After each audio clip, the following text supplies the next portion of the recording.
Great.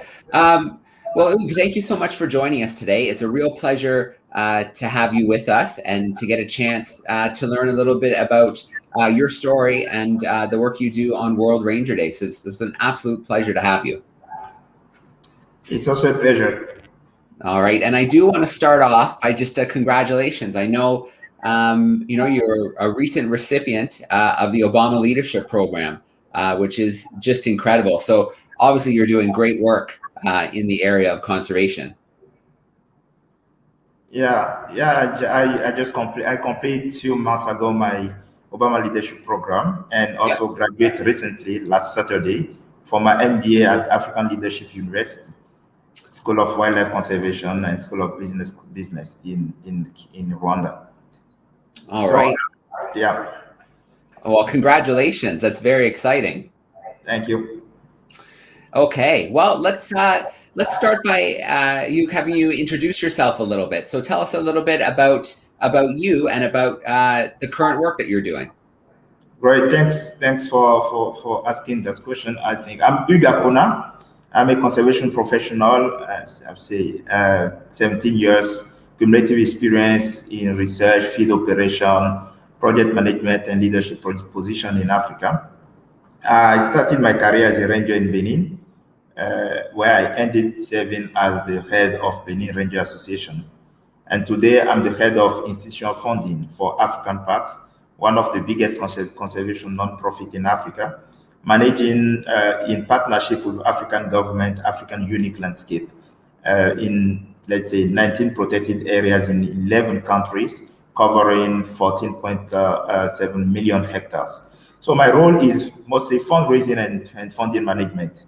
I secure core funding from public donors to support parks operation and ensure that the fund secured translate into concrete action and are communicated back to public donors. So that's my daily job. All right, excellent. So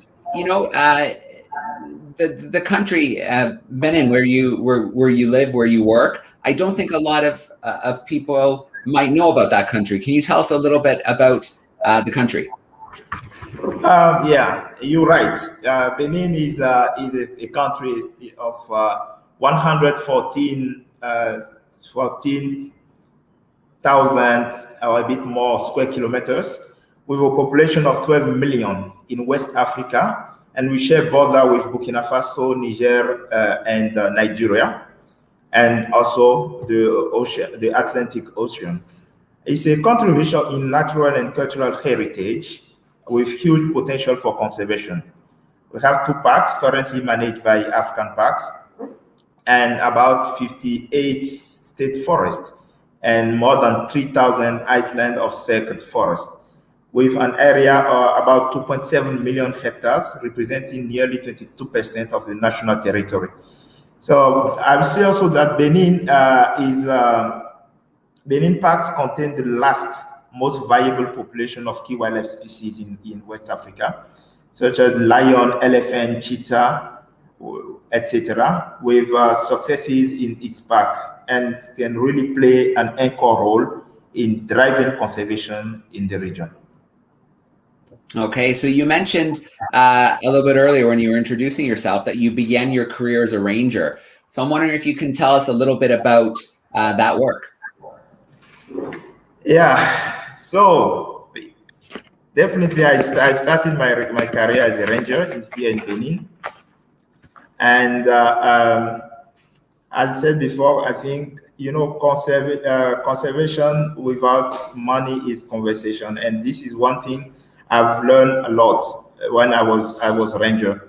So I started my career as a ranger here in Benin, where I ended up serving as head of Benin Ranger Association. And the way I identify a ranger is a combination of commitment, dedication, sacrifice, and a lot of resilience to really ensure that we can continue operating in challenging areas, in remote areas, and also managing all the factors or issues that are around park management and biodiversity conservation.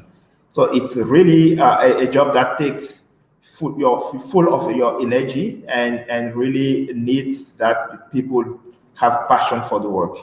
But one thing that is quite important is that we are doing something beyond ourselves, like impacting the world from our small location on the globe. So that is one thing that is really passionate about Rangers, and I think feeling the challenge, feeling the pain, but being aware that we are impacting the world is something that gets motivation and high morale.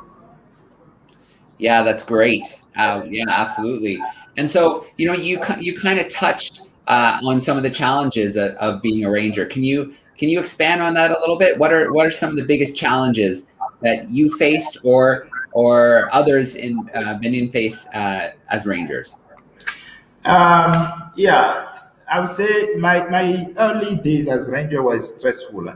It was stressful, and I was based in around Penjari National Park in northern Benin, a very remote area. We patrol more than 100 kilometers every week, filling each kilometer in the 30 degrees Celsius heat and 80% humidity. And I kept alert for poachers, illegal loggers, laying ambushes, spending sleepless nights, arresting poachers and illegal loggers, and also following the prosecution processes. So one of my big challenge was to be seen as an enemy within my own community, managing frustration of my family because my job took me away from them for weeks at a time, live my life knowing that I or my colleague could be killed in the next minute. This is something that is really challenging and needs some kind of resilience and passion to continue working with the same motivation. Absolutely. And I think, that's one thing you hear over and over again about rangers is how dedicated and passionate they are about their jobs, about the work that they're doing, realizing how important it is to protect um, places, to protect animals. And of course, a lot of the work of a ranger is in the community. So did you find you spent a lot of your time as an educator as well in the community? Definitely, yes. I think most of people think that ranger work is only law enforcement, applying laws, etc. It's more than that. It's daily communication, daily education. Make sure that people understand the laws. Make sure that people understand the background behind what we're doing, and really being a real advocate for conservation, and also a good person who can listen to people and try to provide more solution to them. So I found myself many times in the position of educator to really ensure that people understand. Even in the prosecution process, any opportunity I had as a ranger is to educate, even during the prosecution process. All right, excellent. And I know that, after your time as a ranger, you spent a lot of time working on different conservation projects. So I wonder if you can maybe share one or two of those projects with us. Yeah, so I work in different locations in Africa. So most projects I led were about providing solutions to the degradation of protected areas, biodiversity, and vast landscapes throughout Africa with a combination of approaches that balance conservation and sustainable development.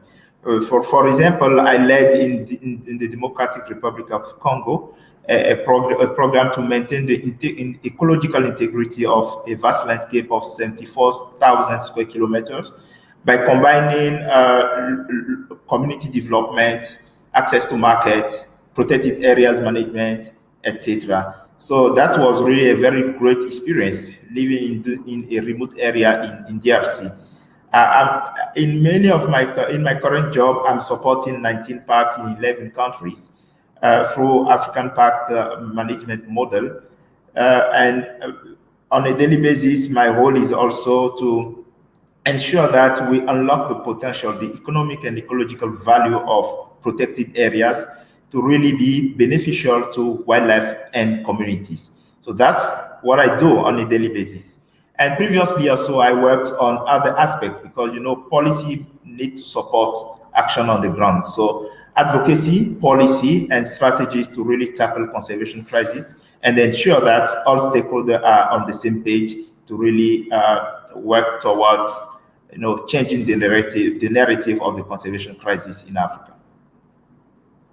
All right. So you mentioned that project in the DRC, in the Democratic Republic of Congo, and these areas that you're talking about are so large, they're so vast. So when you start a project like that in an area that's so large, at the beginning, are you nervous? Do you feel intimidated? Or is it something, you know what, one step at a time and work through? Yeah, every experience in life is challenging, and you just need to embrace the challenge.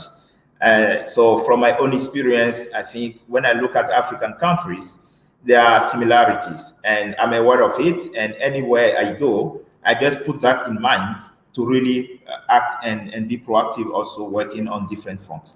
So I'm not really intimidated, but the feeling I have when I start a project is the impact I want to make. And that is something that really drives me and motivates me to move forward. Okay, that's great.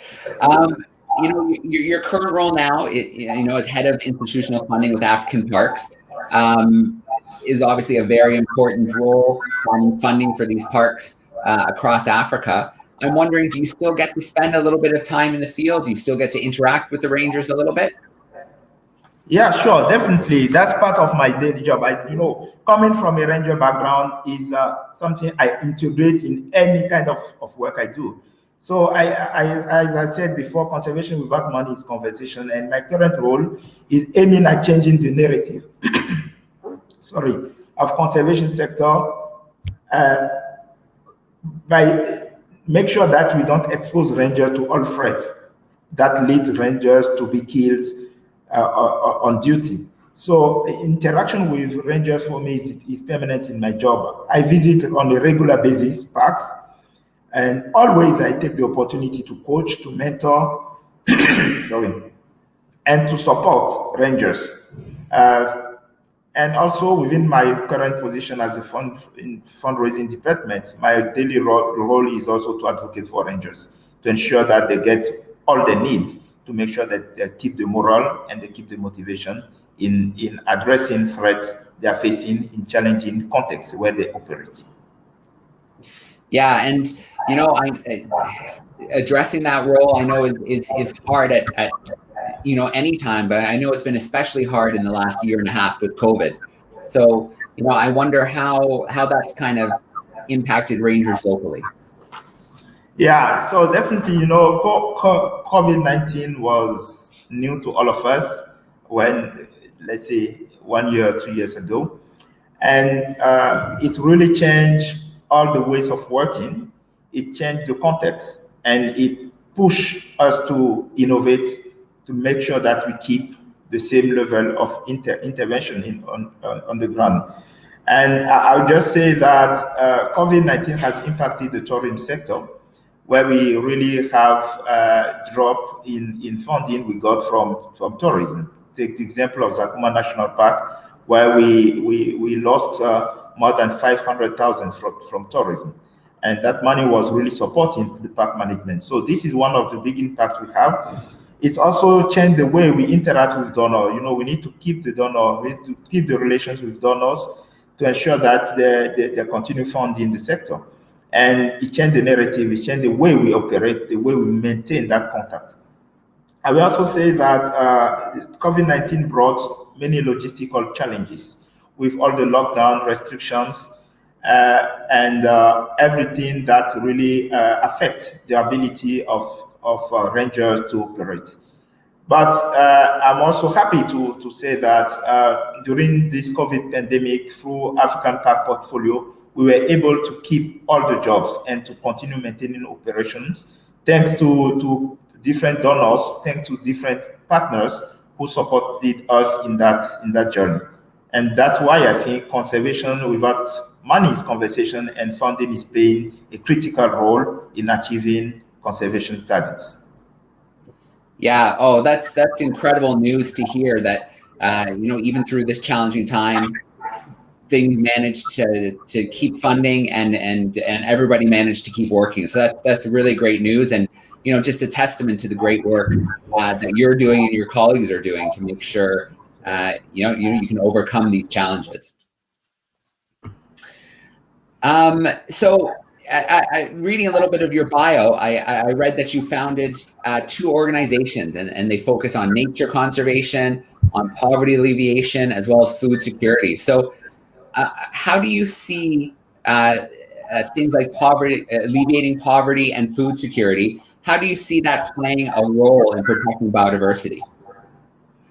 Yeah, I think, as we are saying, communities are central to conservation strategies, and we cannot avoid it. We cannot just say we are doing conservation and not really impacting communities and people.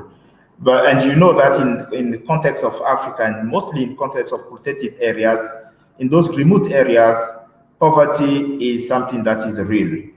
And many scientists have really demonstrated the link between poverty and destruction of wild environment. I think policy must be directed to reduce that poverty, because only then we have a real chance to protect forever wildlife and wild places. Both can have economic and ecological value to people and countries. But if those resources are not sustainably used or managed, then the economic and ecological value will be ruined forever. And this will increase the pressure for poverty and fuel more conflict, instability, insecurity, more destruction of biodiversity and wildlands. So poverty is central, and we cannot address conservation without really tackling poverty issues in Africa. Yeah, absolutely. And I think, most people, most community members, I think they are really proud of their country and their biodiversity and their wild places, but circumstances lead to, having to threaten that biodiversity and that those special places to make a living and for survival. So alleviating things, as you talked about, poverty and food security, offering jobs like in the community and for rangers and conservation, I think that goes a long way to protecting local environments, because I think at the end of the day, most people are really proud of their country's nature and wild spaces. Definitely. Yeah, great. So, it's a very, kind of a very different role from working in the field as a ranger, working on conservation projects, now, finding funding for this amazing network of parks across Africa. So in this role you have now, I'm wondering if there's, a story or something you're really proud of, a success or a project, something you're really excited about. I think, as I mentioned before, we were able to keep all the staff employed during the pandemic. This, for me, is something that is huge and impactful, and shows how funding is essential to achieve effective park management. And my role in African Park is to secure funding. So I'm really happy to share that during this pandemic, not one of our 3,400 full staff employed lost their job because of COVID. Every park remained fully operational, and we even grew our portfolio during the pandemic. So despite that challenge imposed by COVID-19, and this had enormous impact, people continue to support their families. And as you know, in Africa, in average, one person employed support about 7 other people in his community. Poaching levels were kept at a minimum, and communities continue to benefit from the park through job, education, sustainable enterprises, livelihood, health support, increased capacity and professionalism, and this is still ongoing. And I think this is also thanks to funding. Funding we are able to secure to make sure that we can really mitigate the impact of COVID-19 on our portfolio. Another story that I'm really proud of, and I used to, as I was telling you, any opportunity I have when I visit back is an opportunity to coach, to mentor a certain number of rangers. And this is also part of what I'm doing as part of Benin Rangers Association. And So the second story that may be coming to my mind is about a ranger in Penjari National Park. I have been coaching, mentoring since the last 5 years, and through the Benin Ranger Association, I'm part of. So after 3 years of dedication, he was recognized recently by the Paradise Foundation as one of the best rangers in 2019, and he became now a park instructor. He trained multiple cohorts of rangers in Benin, and now African Park gives him now the opportunity to train rangers outside the country. So this is a big, for me, it's a big, I'm really proud of him. I'm really proud of that story and proud to have been part of it, because it's what I think rangers should start thinking about the long term, for the long-term activities for rangers. It's not really being ranger, patrolling, but it's also what do I do when I decide to go on retirement? What are my other skills that are really critical and important I can valorize to really get into the sector, even if one day I'm old and I cannot do patrols? Sure. And, you know, I think that's so important, is kind of inspiring and mentoring that next generation, because, you know, the future protection of the parks really are going to be in their hands. So, and I'd love to hear of, you know, slowly, I think there's starting to be more recognition for rangers and the role that they play around the world, and that it isn't just security. Like we said before, there's many different parts to being a ranger, whether it's monitoring in the field, training, building capacity, working in the community, educating. So I think it's really exciting that slowly we're starting to see more recognition for the role of the ranger through awards, like you mentioned there. Yeah. Yeah. Definitely. Yeah. And again, I can't congratulate you enough on keeping, you know, over 3,000 rangers employed and doing their job, protecting the parks during COVID. I know that probably wasn't easy. I know it was probably stressful at times, but yeah, again, hats off to you, to your team, and all the great work that African Parks is doing across all of Africa. Yeah, and thanks a lot. And we never give up doing that, because it's part of our core mission, and it's part of our passion.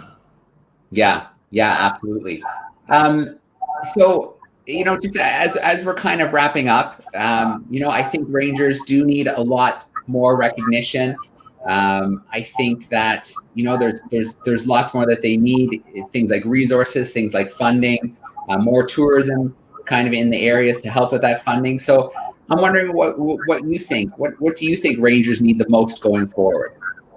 Yeah, definitely. I think you touched one of the most important, is recognition. Is people need to really start seeing rangers as really actors who impact the world through their daily work and their dedication to nature conservation. And as we know, in Africa, our heritage is mostly wildlife and wildlands. And if we have rangers saving and preserving that heritage, is a huge impact they are producing. So I think they need more recognition. And one thing I also think we need to develop more mechanism to support them, and to ensure that they have the right standards, materials, equipment, kits that help them to mitigate the threat, because it's they are daily exposed to threats and to challenges. So if they don't have the right uniform, the right boots, if they don't have the right insurance, if they don't have the right motivation, morale, if they don't really have people who coach them and push them to plan their career, it's something that will really affect them negatively when they decide to retire from the ranger work. And I think that is also one thing that is also important, is the career plan. How do we discover each ranger potential and unlock that potential to ensure that a ranger who spent 20 years patrolling can now become maybe a tourist guide, or can become a trainer of other rangers? What are the new kind of activities and job we can really start building around the rangers to ensure that this experience of being in the bush for 20 years can benefit the next generation? It's something we need to start thinking about seriously, and we need to start continuing pushing to train rangers on leadership, ensure that they can really make the right decision and continue impacting impacting the continent. But definitely, I think funding is key and essential to this. Funding, we can talk about conservation, everything, but at the end of the day, if you don't have money to support the whole process, to really provide the right salary, the right uniform, the right kit, then at the end of the day, you are not having the impact you're looking for. So I think funding is essential, and at country level, we need to really to have more structure in the ranger work and ensure that these guys who are contributing to the world, who are contributing to something bigger than themselves, can really continue having the right motivation, moral to impact positively natural and cultural heritage in Africa and in the world in general. Yeah, absolutely. Hugues, thank you so much for joining us today. Thank you so much for sharing your passion for the work you're doing, your passion for conservation, and mentoring the next generation. I imagine your job can be so challenging and so rewarding all at the same time. So thank you so much for the work you're doing to kind of shift that narrative on conservation and what it means. And thank you so much for joining us on World Ranger Day to represent African parks. Thanks for having me. It's a pleasure, and I'm really happy to continue pursuing that vision of making parks in Africa and natural and cultural heritage very successful to ensure that next generation can continue seeing wildlife forever. All right, amazing. Well, again, thank you so much, and enjoy the rest of your day. Thanks, same to you. Can you please tell us your name, where you are working, and tell us a little bit about your day-to-day job? My name is Tizola Moyo.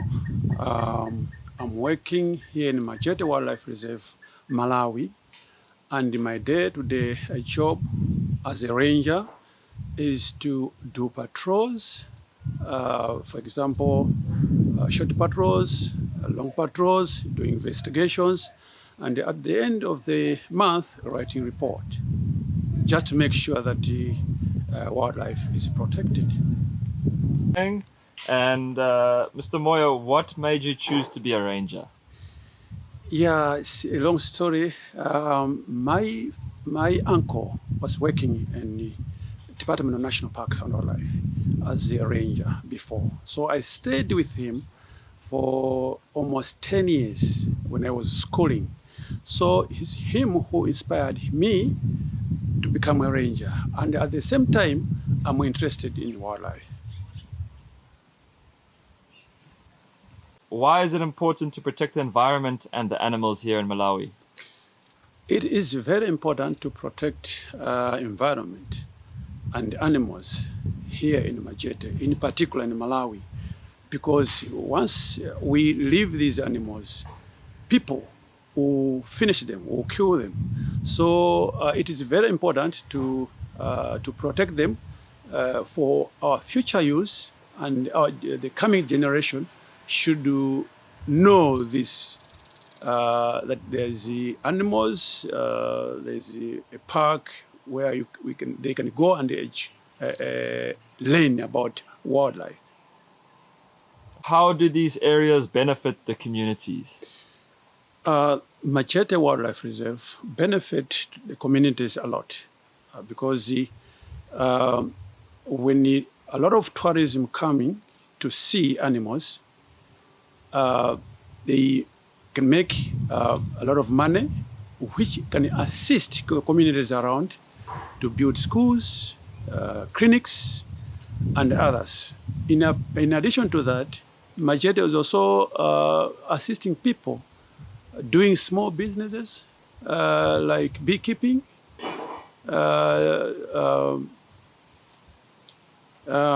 keeping guinea fowls, so that they should not rely killing animals in the park. People should have money on their own. Yeah, they should appreciate the wildlife.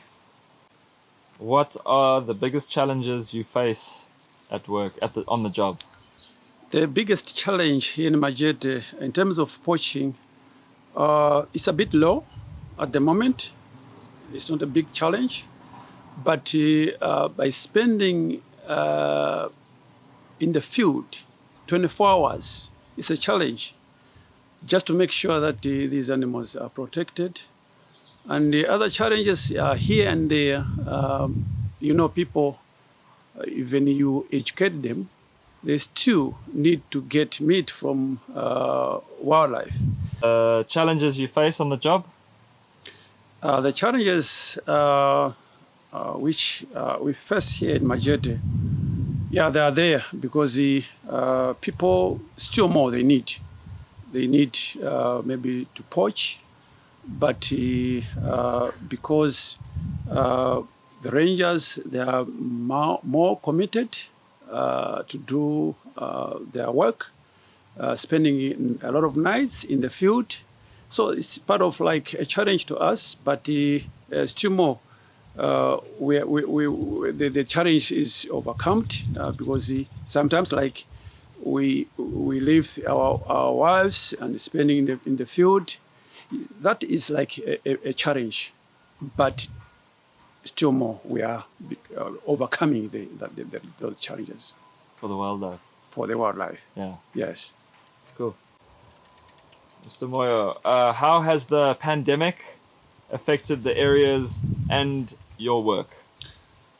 This pandemic, coronavirus, has affected a lot in Malawi, in particular Majete, because you know we rely when international visitors come here, visit our park and leave money. But due to this pandemic, the tourists have stopped, and this affects a lot in tourism, in particular Majete Wildlife Reserve. Yes. Into that. Okay. Go for it. Straight from the beginning? What? No. You can go straight from the second point. Yeah, even local tourists, the Malawians, they have also stopped to come because of this pandemic. So, yeah, it has affected a lot here in Majete or in Malawi as a country. Moyo, please tell a story about a time you felt successful or really proud of the work you're doing. My success mainly focus on the time when I've been here, because I've been here for 27 years, working here in Majete. So by spending all these years, I've seen a very good change in terms of wildlife. Before it was Malawi government running the park, and African Parks come in, took over the management of the park. So I've seen a great change of animals multiplying more and more. So that one, being as a ranger, staying here as this long period, and because of the multiplication of animals, that's my success. Sure. Okay, so what do you think is the biggest need moving forward for Majete? The biggest need for Majete to move forward is if the management, the management, the park manager, provide us with everything in terms of equipment, training rangers. Yeah, that thing can make Majete move forward. Sorry. It's the combination of rangers, the park manager, everyone. If we are committed in our work, giving the rangers some trainings, which can make them work freely. Those things can make Majete moving forward easily. Yes. Yeah, I'm proud. I'm proud to be a ranger. I like my job as a ranger. As I said, I've been working as a ranger in Majete for 26 years, 27 years now. Yeah, so I ask all of the viewers there, if you want to visit a park in the world, Majete is the one. Come and you enjoy the environment. Thank you very much.